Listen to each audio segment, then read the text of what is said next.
Hi guys, and thanks for watching miasnewpairofglasses.com, and welcome to part 5, the pyramid of the Masters and Controllers series.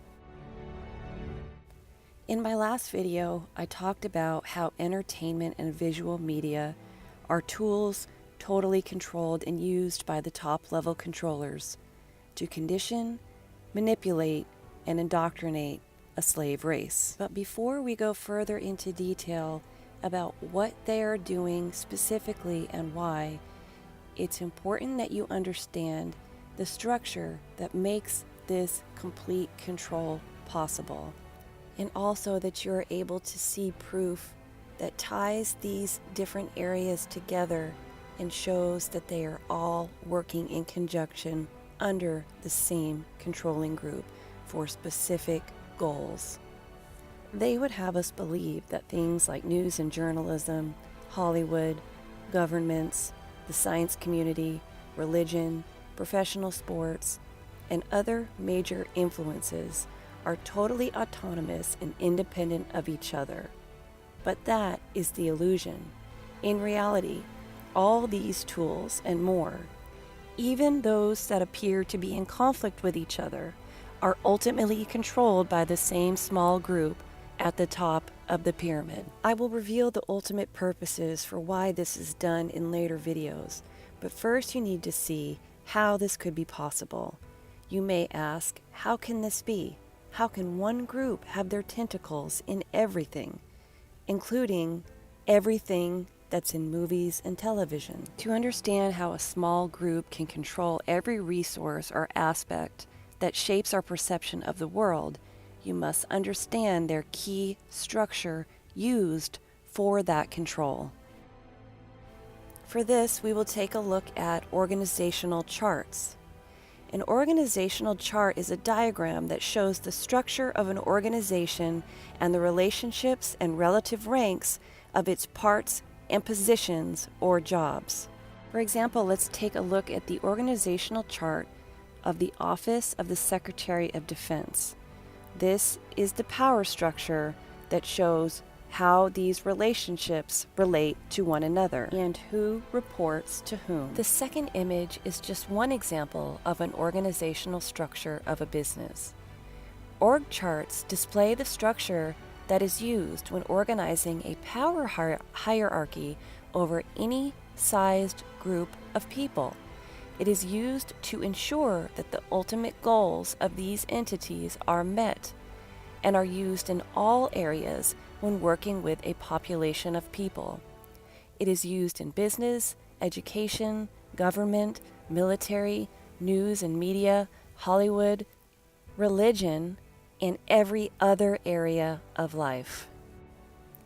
There can be some variations of this structure, but still they all work in the same way.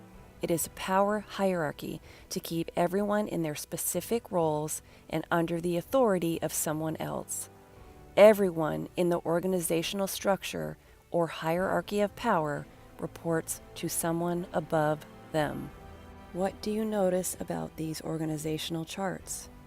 Are you seeing the pyramid structure in them? The entire world works in the same way. It is the biggest organizational structure or pyramid that exists. All the things we will be discussing, like Hollywood, news media, private companies, governments, etc., are smaller pyramid structures that sit within a brick or section of the ultimate pyramid we know to be our world. The symbol of the pyramid with the eye at the top is not just some secret concept only used and known by a group at the top capstone of the pyramid. It is the underlying base structure of every working group of people in the entire world. It is the method used by the top-level controllers to organize a population and to gain total control over the world.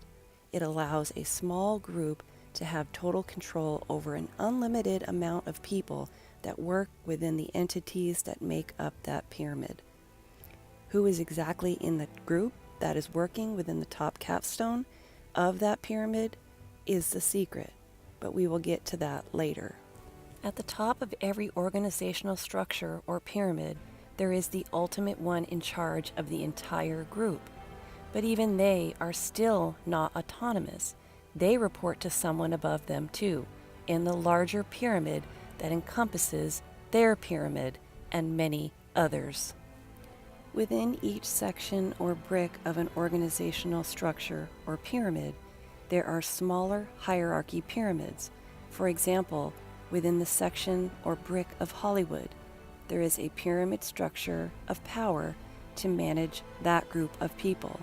And within each separate project, for example, a movie, there is another pyramid structure. But everyone answers to the top that steers the ultimate objective. So the entire structure of every moving part of our world are pyramids within pyramids, within the ultimate pyramid. Pyramids within pyramids within pyramids. This is how the entire plane is totally controlled. Each level of the pyramid reports to a smaller group or groups above them, all the way up to the top. Hollywood is just one brick in the pyramid. It is one important tool used by the controllers.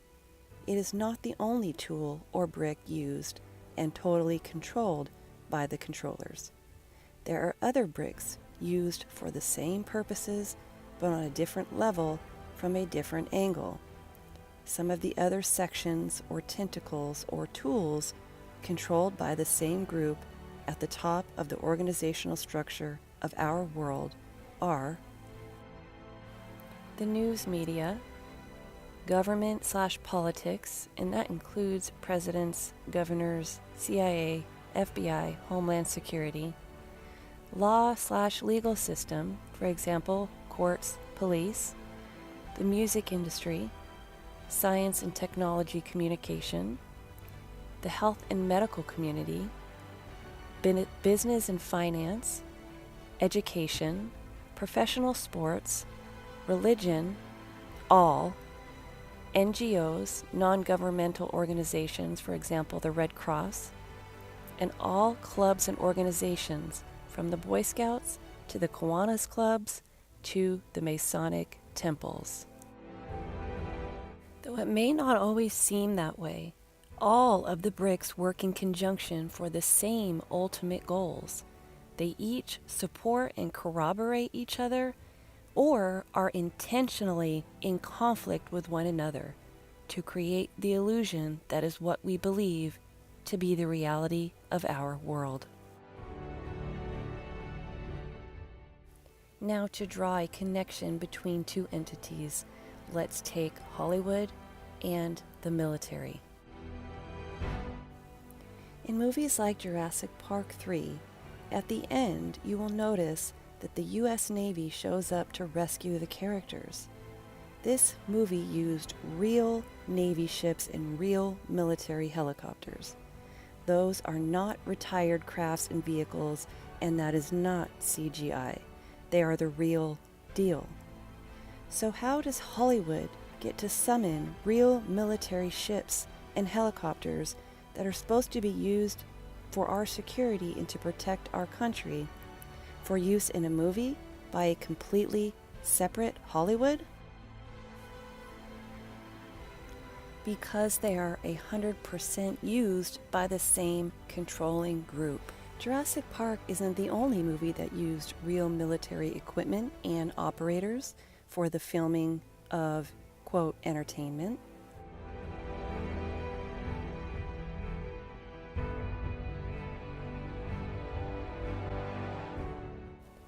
Apocalypse Now was filmed in 1979 in the Philippines.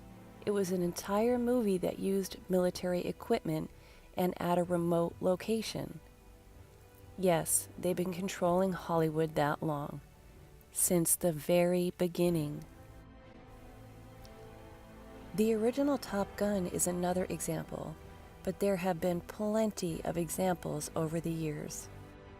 In the trailer for Top Gun 2, Tom Cruise is really flying a military aircraft, and he is really taking off from an aircraft carrier.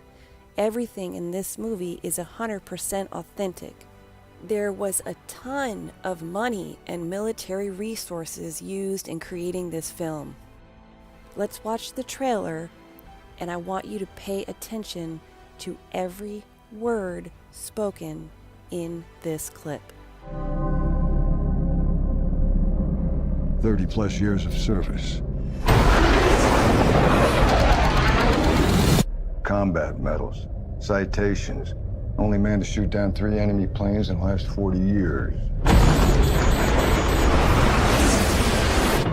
Yet you can't get a promotion, you won't retire. Despite your best efforts, you refuse to die.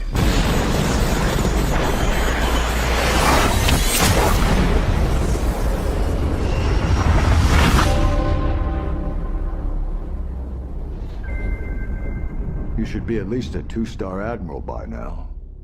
Yet here you are, Captain. Why is that? It's one of life's mysteries, sir.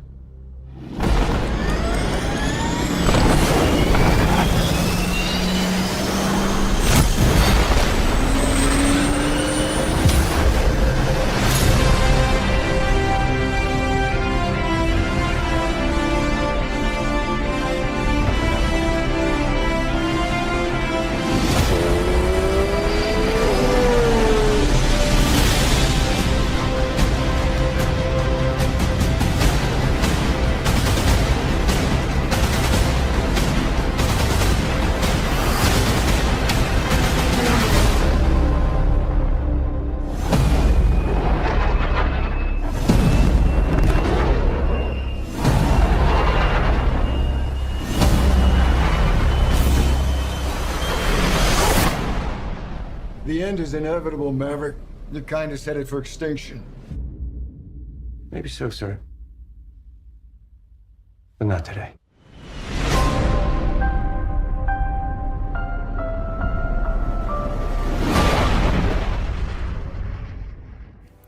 Seems that the military in Hollywood are pretty cozy, doesn't it?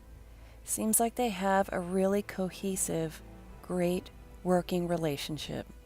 But according to the official story, the Defense Department has a liaison that works with Hollywood producers who can afford to reimburse the government for the cost of the use of equipment and operators.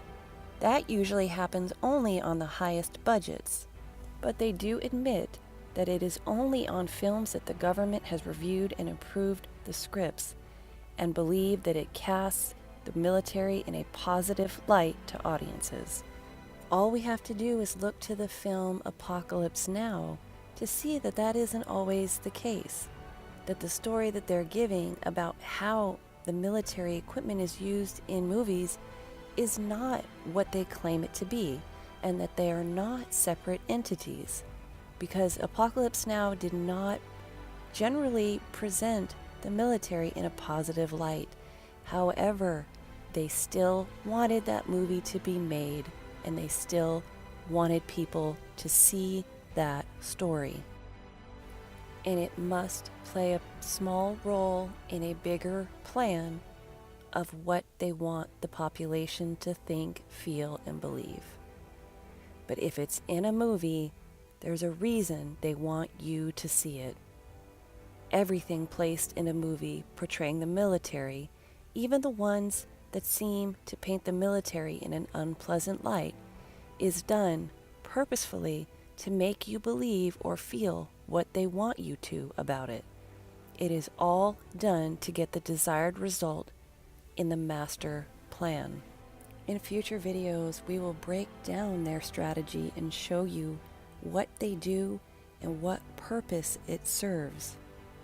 But hopefully you'll be watching things with a new pair of eyes now in questioning why they place the things that they do in visual media for the public to see. That's all I have for you guys today. Everybody stay safe, be good to one another, and God bless.